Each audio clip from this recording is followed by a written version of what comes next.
ఆరుగురు అమ్మాయిలు 12 మంది అబ్బాయిలు కలిసి ఒక రేవ్ పార్టీ నిర్వహిస్తూ ఉండగా పోలీసులు దాడి చేసి వాళ్ళని పట్టుకున్నారు.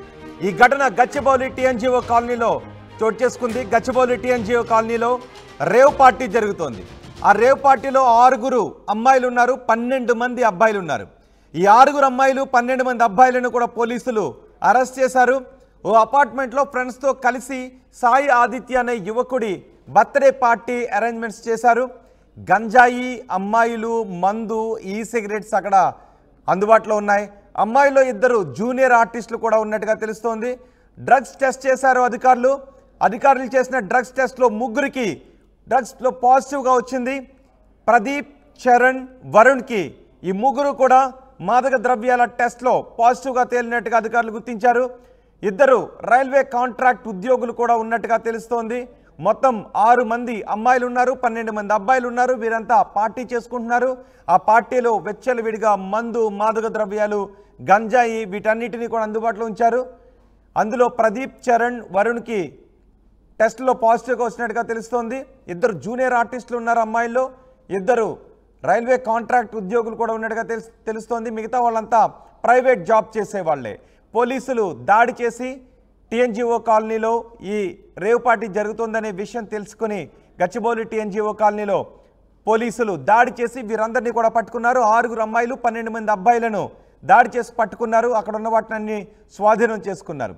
పూర్తి సమాచారం మా ప్రతినిధి పెట్రిషా అందిస్తారు. పెట్రిషా, ప్రస్తుతం గచ్చిబౌలి పోలీస్ స్టేషన్లో ఉన్నాం. నిన్న ఎస్ఓటీ పోలీసుల దాడిలో ఏదైతే గాంజా దొరికింది, సుమారుగా 20 మందిని వరకు అదుపులోకి తీసుకున్నారని తెలుస్తుంది. ప్రధానంగా దాంట్లో యువకులు, యువతులు 2 కూడా ఉన్నారు. దాంట్లో అసలు ఎవరిని పట్టుకున్నారు, ఈ గాంజా తీసుకున్నారు దాంట్లో అని కూడా పూర్తిగా అయితే తెలుస్తుంది. మనతో పాటు Gachibowli police station CI Anjaneyulu ఉన్నారు. నమస్తే సార్. అంటే సుమారుగా ఎంతమందిని అదుపులోకి తీసుకున్నారు? కేవలం గాంజా మాత్రమే దొరికిందా, లేకపోతే ఇతర డ్రగ్ సబ్స్టెన్సెస్ ఏమైనా దొరికాయా? నమస్తే అమ్మ. మాకు నేను నైట్ అరౌండ్ 12:30, 1 o'clock ప్రాంతంలో సమాచారం వచ్చింది. ఎస్ఓటీ పోలీసుతో కలిసి మేము సంయుక్తంగా రైడ్ చేయడం జరిగింది టీఎన్జీఓస్ కాలనీలో. రైడ్ చేసిన తర్వాత ఒక సుమారు అపార్ట్మెంట్లో ఒక 12 మంది యువకులు, 6 మంది యువతులని అదుపులో తీసుకోవడం జరిగింది. అక్కడ మాకు 40 గ్రాముల డ్రై గాంజా దొరికింది. ఇంకా మిగిలిన హుక్కా పాట్ కానీ, అదేవిధంగా మన కొంత మద్యం సీసాలు కూడా స్వాధీనం చేసుకోవడం జరిగింది. అంటే ఇదంతా కూడా రేవ్ పార్టీయా, లేదంటే ప్రధానంగా ఏదైనా బర్త్డే పార్టీ, ఏదైనా కిటీ పార్టీ లాంటివి చేసుకుంటున్నారు? ఇదైతే బర్త్డే పార్టీ లాగా ఉన్నది. అక్కడ కేక్ అవి కట్ చేసుకోవడం, ఆదిత్య అని అయితే అతని యొక్క బర్త్డే నేను సెలబ్రేషన్ చేసుకోవడానికి ఆడ పార్టీ ఏర్పాటు చేసుకొని తెలుస్తుంది చూస్తే. సుమారుగా వీళ్ళందరికీ కూడా ఎంతమందికి గాంజా పాజిటివ్ వచ్చింది? ఏదైనా ఇతర డ్రగ్ పాజిటివ్ అట్లాంటివి ఏదైనా రావడం జరిగిందా? ఒక 3కి మాత్రమే మనకు గాంజా పాజిటివ్ వచ్చింది. టెస్ట్ మనం ర్యాండమ్ కిట్స్ వారు టెస్ట్ చేస్తే మిగిలిన వాళ్ళ ఎవరికి పాజిటివ్ రాలేదు. మీ అదర్ డ్రగ్స్ కూడా ఏమి పాజిటివ్ రాలేదు. ఎవరైతే 3 పాజిటివ్ వచ్చిందో వాళ్ళ మీద NDPS యాక్ట్ కింద కేసు నమోదు చేయడం జరుగుతుంది. మిగిలిన ఎవరైతే ఈ పార్టీలో పార్టిసిపేట్ చేశారో వాళ్ళందరి మీద అనుమతి లేకుండా దాంట్లో పార్టిసిపేట్ చేసి నివాస ప్రాంతంలో ఈ పార్టీ చేసుకోవడం అనేది నిషేధం కాబట్టి అక్కడ వాళ్ళ మీద న్యూసెన్స్ కింద case, city police act BNS కింద కేసు నమోదు చేయడం జరుగుతుంది. అదేవిధంగా ఇప్పుడు యువత అనేది చాలా ఇటువంటి దాంట్లో తరచూ కనిపిస్తూ ఉన్నారు, పాల్పడుతున్నారు ఈ డ్రగ్స్ కింద. మూలాలు ఎక్కడి నుంచి వస్తున్నాయి? అంటే దొరికిన వాళ్ళ దగ్గర నుంచి మీరు సమాచారం ప్రిలిమినరీ ఇన్వెస్టిగేషన్లో ఏమని చెప్తున్నారు? ఇప్పుడు ఈరోజు దీనికి సంబంధించి మాత్రం అరుణ్ అనే వ్యక్తి ధూల్పేట నుంచి తీసుకొచ్చని చెప్తాడు 50 గ్రాముల తను. ఆ సోర్స్ ఎక్కడి నుంచి తెచ్చాడనే విషయం కూడా మేము ఫర్దర్గా ఇన్వెస్టిగేట్ చేస్తున్నాం. ఆ సోర్స్ పట్టుకుంటాం, ఫర్దర్గా దీనిలో ముందుకు వెళ్తాం. దాన్ని ధూల్పేట నుంచి మూలాలు ఉన్నాయి, అక్కడి నుంచి తెచ్చామని కూడా వార్త వస్తుంది.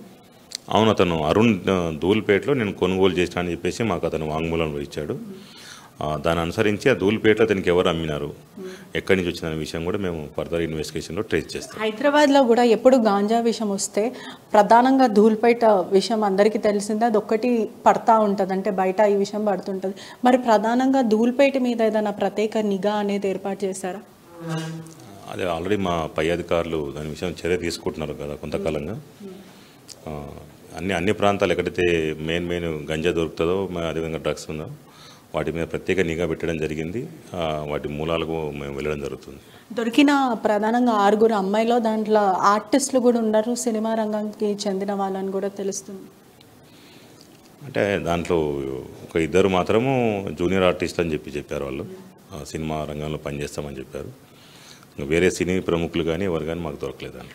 అదేవిధంగా ప్రైవేట్ ఎంప్లాయీస్ అంటే సాఫ్ట్వేర్ ఉద్యోగానికి సంబంధించిన వాళ్ళు, రైల్వే ఉద్యోగానికి సంబంధించిన వాళ్ళు కూడా ఉన్నారని కూడా సమాచారం వస్తుంది. సాఫ్ట్వేర్ ఎంప్లాయీస్ ఏం కాదు, వాళ్ళు ఏదో ప్రైవేట్ ప్రొఫెషన్లో ఉన్నారు వాళ్ళు. ఈ రైల్వే ఉద్యోగులు కూడా కాదు వాళ్ళు. రైల్వే సివిల్ కాంట్రాక్ట్ పనులు చేస్తారు. దాంట్లో ఒక ముగ్గురు మాత్రం రైల్వే సివిల్ కాంట్రాక్ట్ పనులు చేస్తారని చెప్తున్నారు. ఏదైతే టీఎన్జిఓ అపార్ట్మెంట్స్ ఉందో ఇది పూర్తిగా సర్వీస్ అపార్ట్మెంటా, లేకపోతే ఎవరైనా ప్రధానంగా ఎవరైనా నివసిస్తున్న అపార్ట్మెంట్, అంటే ఈ నిందితులకి సంబంధించిన వాళ్ళు ఎవరిదన్నా ఇల్లా అది? ఈ సాయి ప్రవీణ్ని అతను కిరాయి తీసుకున్నారు. సాయి ప్రవీణ్తో పాటుగా మరో ఇద్దరు కలిసి బ్యాచిలర్ రూమ్లో ఉంటారు అక్కడ. అది సర్వీస్ అపార్ట్మెంట్ కాదు, నార్మల్ నివాసం ఉండే అపార్ట్మెంట్ అది. అంటే వీళ్ళందరూ కూడా లోకలియన్స్ అయినా లేకపోతే ఎక్కడన్నా బయట దగ్గర వచ్చారా? Local, Hyderabad local. అందరు హైదరాబాద్ లోకలే, ఇక్కడనే ఉంటారు. అందరు డిఫరెంట్ ప్రొఫెషన్స్ ఉన్నారు అందరు. అంటే ఇప్పుడు ఎవరైతే ఉన్నారో వీళ్ళందరి మీద ఎటువంటి యాక్షన్ తీసుకుంటారంటే ఎన్డీపీఎస్ యాక్ట్ ఆల్రెడీ నమోదు చేశారు. అదేవిధంగా వీళ్ళతో పాటు కూర్చొని ఎటువంటి సమాచారం ఇవ్వకుండా, అంటే గాంజా చేస్తున్నారు అని తెలిసినప్పటికీ కూడా ఎటువంటి సమాచారం ఇవ్వని వాళ్ళపైన ఎటువంటి చర్యలు తీసుకుంటారంటే, యువత చాలా మటుకు ఇటువంటి తరచూ ఫ్రెండ్స్ కానీ కొలీగ్స్ కానీ గాంజా సేవిస్తూ ఉంటారు, కానీ ఎవరు కూడా చెప్పరు. అది కూడా క్రైమే అంటారా? అంటే మాకు సమాచారం ఇవ్వాలి వాళ్ళు వాస్తవానికి. అందుకే అనుమతి లేదు కాబట్టి ఆ పార్టీకి అందరి మీద అనుమతి లేని చేసుకున్నందుకు వాళ్ళ మీద బిఎన్ఎస్ కింద, అదేవిధంగా సిటీ పోలీస్ యాక్ట్ కింద కేసు నమోదు చేయడం జరుగుతుంది అందరి మీద. అంటే చూసినట్టయితే ఎవరి ముగ్గురు నిందితులను అయితే పట్టుకున్నారు. సుమారుగా 20 మందిలో 6 మాత్రం అమ్మాయిలు, మిగతా 12 మంది యువకులు అయితే ఉన్నారు. దీంట్లో ప్రధానంగా ముగ్గురు ప్రవీణ్, అది సాయి ప్రవీణ్, వరుణ్, అదేవిధంగా ఈ తరుణ్, ఈ ముగ్గురు కూడా పోలీసులు అదుపులోకి తీసుకున్నారు. వీళ్ళకి ర్యాపిడ్ టెస్ట్ ద్వారా వీళ్ళకి గాంజా పాజిటివ్ వచ్చింది. ఏదైతే అపార్ట్మెంట్ ఉందో మూలాలు ఎక్కడి నుంచి వచ్చాయి, ఏదైతే ధూల్పేట నుంచి వచ్చాయని కూడా సమాచారం వస్తుంది. మూలాలు ఎక్కడి నుంచి వచ్చాయి, ఆ ధూల్పేటలో ఎవరు అమ్మారని పూర్తిగా కూడా వీళ్ళందరి దగ్గర నుంచి కూడా ఇన్వెస్టిగేషన్ చేస్తాము. అసలు ఎవరు ఎక్కడ అమ్ముతున్నారు, ధూల్పేటలో ఇంకెక్కడ ప్రధానంగా స్పాట్స్ ఎక్కడెక్కడ ఉన్నాయో అవన్నీ కూడా ఐడెంటిఫై చేస్తాము. ఖచ్చితంగా వీళ్ళందరి మీద కేసులు నమోదు చేస్తామంటూ పోలీసులు చెప్పడం అయితే జరిగింది. ఇదంతా కూడా గచ్చిబౌలి మరియు ఎస్ఓటీ పోలీస్ ఆధ్వర్యంలో కూడా జరిగిందని కూడా తెలుస్తుంది. Cameraman శివతో పెట్రిషా reporting RTV Hyderabad.